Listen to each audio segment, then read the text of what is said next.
So I've had the Apple Studio Display for a little while now, and I have a lot of thoughts on this monitor, so let's just get into this video. Hello everyone, my name's Mike, and here at Tech Car Moon we talk about Apple tech and Apple related tech. So hit that subscribe button and notification bell if that's what you want to see. So let's get this out of the way first. This is one of the most unique displays on the market. Spec for spec, there isn't anything like it.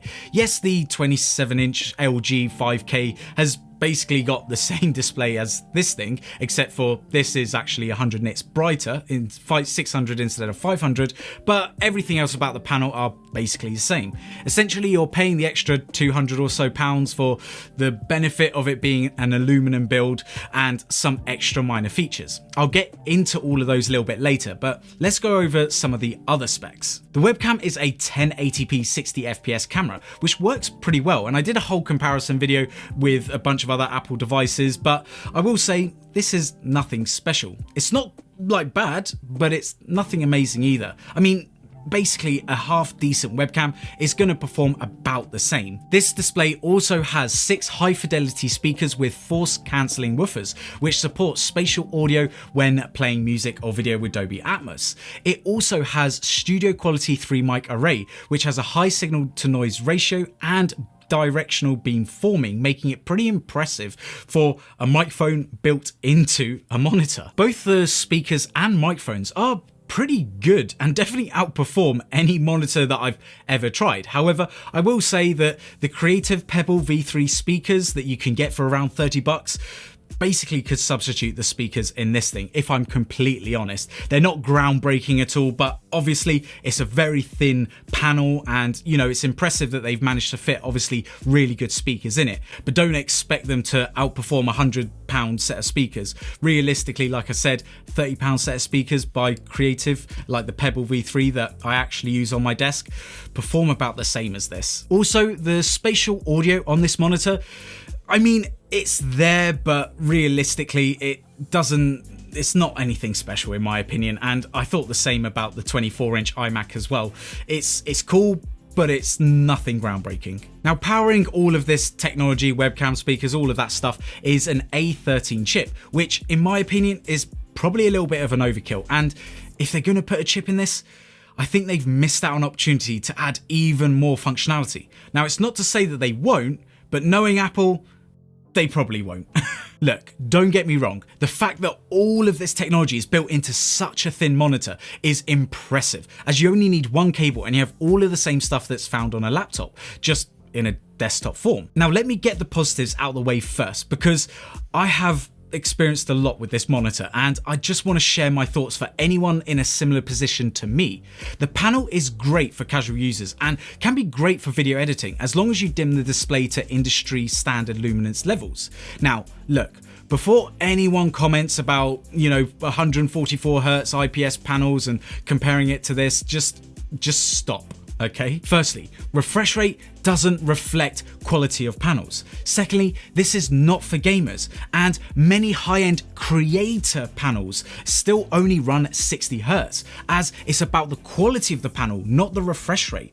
A lot of these gaming panels will say they have YP3 color support and Adobe color support, but the accuracy of those panels are just not great and require manual calibration to get them quite right, as let's be honest, gamers aren't too concerned about delta values being less than 2, let alone even what it means. They just care about mainly the refresh rate of that panel. I'm not saying gamers don't care, I'm just saying it's a lot lower down the tier list than it is for creators. And the fact that Apple calls this a studio display and not a gaming display means that you shouldn't be comparing this monitor to gaming monitors. I mean, you can, but you shouldn't. Now, what you should be comparing this to is displays like the Asus ProArt Display PA329CV and even my own Acer Pro Designer display, as this will highlight some of the issues that I don't think people have actually considered with this monitor. A lot of people have been calling the Studio Display as a great display for creators,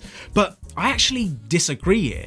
I think it's good, but not great, and it's definitely not my first choice. Also, is it just me, but do these bezels look a little bit ugly? I mean, they look alright now, but I can see myself hating it in a couple of years' time when monitor companies start to build monitors to beat this studio display, as pretty much all monitors out there even now have thinner bezels than this, let alone what's going to come out in the next year or two. The PA279CV is only £500 and will provide 99% of what you need and get from the studio display for video and photo editing. It has a 4K panel, delta values less than 2, and has wide coverage over many color spaces.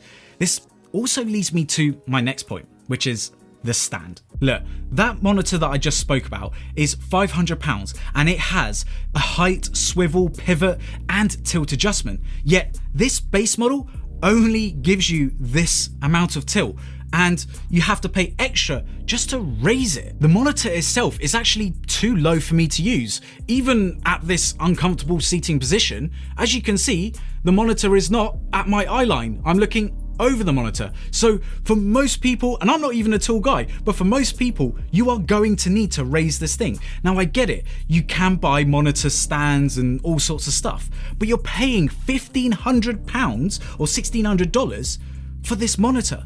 You should have the ability to at least raise it for that money, right? Now, you may say, well, I'll just get the VESA monitor arm. Like, why would I not use that, right? Well, if you don't buy the VESA mount version of the studio display, you're basically stuffed because you can't remove the stand like you can on all other monitors on the market. So if you decide to change your setup or you want a more ergonomic position for your monitor, well, basically you're gonna have to sell this thing and buy a whole new VESA mount option. I mean, how is it that even £200, £300 displays can give you that flexibility, yet this £1,500 monitor doesn't give me that flexibility? This is meant to be a studio display. Well, most studios, well, have different configurations, so I should be able to switch it out and swap it out from the standard stand to obviously a VESA mount and buy whatever VESA mount monitor that I want. And again, how is it that £200-300 monitors give me this flexibility, yet this £1,500 monitor doesn't? I mean, this is called the studio display, right? So surely I should be able to configure this monitor to suit any studio environment that I wish to use it from. I mean, 1,500 quid, I'm not going to be replacing it for, well, probably the next 10 years, right? It's a lot of money. But no, Apple thinks that basically I have to make that decision at the date of purchase because my life is not going to change, my desk setup's not going to change, and just because this suits me now doesn't mean it's even going to suit me in 6 months' time. Anyway, I've probably spent way too long on the monitor arm. Also, the whole power cable situation, I mean, look, it's not meant to be removed by the user and replacements aren't available to the user. Otherwise, we would be seeing it on the market. So if you wanted to replace the cable yourself, it's not recommended. Even Apple says it's not recommended. Just because you can pull this thing with the might of Thor doesn't mean it's removable, right? You can damage the connector, it's not recommended. So please, anyone that comments saying the cable is removable, yes, with enough force, same as a wheel is removable without locking nut if you give it enough force. It's not meant to, right? I have no idea personally why on a monitor they would have done this, considering that they have a magnetic connector for an M1 24-inch iMac.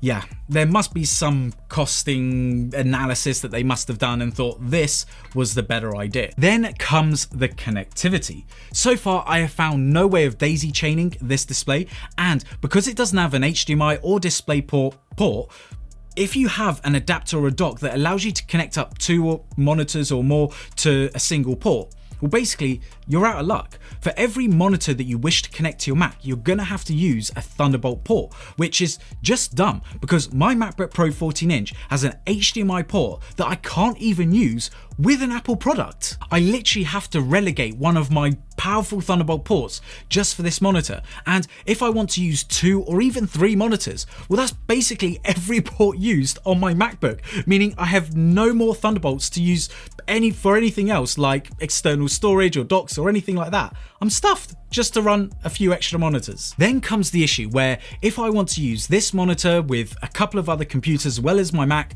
well, I'm out of luck there too. For those who don't know, I actually have two PCs underneath my desk, which I connect to my monitors all the time, and obviously my Mac, and I can easily switch between them because firstly they do them automatically, and if it doesn't quite do it correctly, it's literally a couple of clicks. With the Studio Display, not only will I have to remove and swap around the cables every time I want to use a different computer, I don't even get the full functionality with my Windows or Linux systems.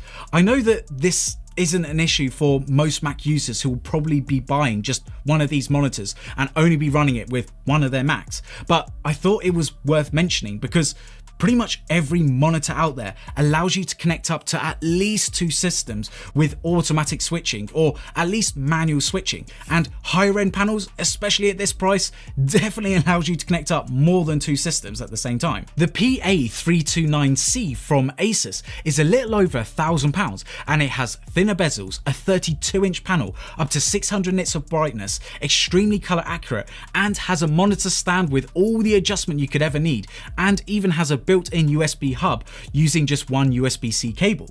So look, if you want a better value monitor with more flexibility and even a headphone jack, then I would just grab that monitor over this Studio Display.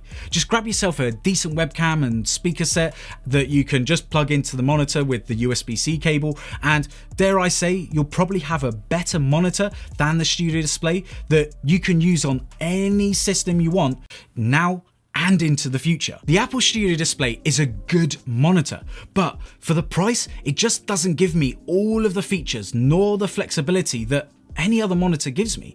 Even though this is a 5K panel, it's nothing special and doesn't even quite match up to other 4K panels that are around this price point. Now look, I'm throwing a lot of shade at this thing, but I just needed to get my opinions out there because I'm not seeing a lot of people talk about it.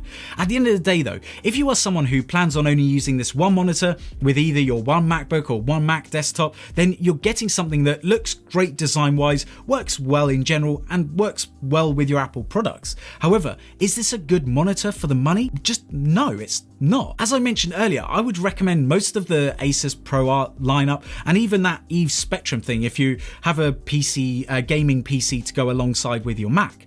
Those are probably the two lineups that I'd probably recommend over this, or at least have a look at first before getting this thing. I love my Apple products, like I think that's very clear just by looking at the channel. However, I'm not going to give Apple the pass here because it really frustrated me. Like, if you don't have or ever used another monitor ever in your life, then you're probably not going to pick up on all these things. But if you are in a professional environment or have used semi-high-end monitors, then this thing is just a little bit frustrating to use day to day. But anyway, that's my opinion after using it for a little while, and those are just my thoughts. If you are an Apple lover and you only use Apple products, then you're going to be fine with this, let's be honest. Is it great value for money? No, it's not. I would recommend other monitors or taking a look at other monitors, but yeah, you'll get on with this. If you've enjoyed this video, then make sure to smash that like button and also hit that subscribe button and notification bell if you want to see more content like this. But if you want to see more from me right now, you guys know what to do. There's two videos right over here. Just go ahead and click on one of them. You'll absolutely love it. Anyway, look after yourselves and I'll see you in the next video. Bye.